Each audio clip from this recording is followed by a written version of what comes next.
Hello everyone, welcome back to this channel. In this video, I will show you the easy and clear steps on how to import Google Photos in OneDrive on computer. So how to import Google Photos in OneDrive on computer? Make sure you keep watching this video until the end. Let's get started right away. Firstly, just go to the OneDrive application on your computer or laptop. And this is the OneDrive display. First go to the Album menu, move the cursor to the top right of the screen. Here there are many menu options. Tap the Settings menu.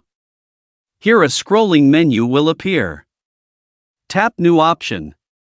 Now here it is in the Option menu. Here there are many menu options. Tap the Import Cloud Photo and Files menu. Now a menu like this will appear.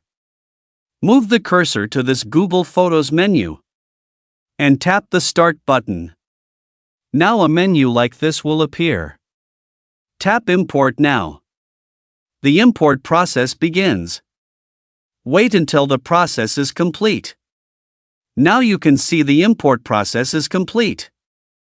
So that's it, tutorial how to import Google Photos in OneDrive on computer. Thank you for watching. I hope this video is useful. See you in the next video.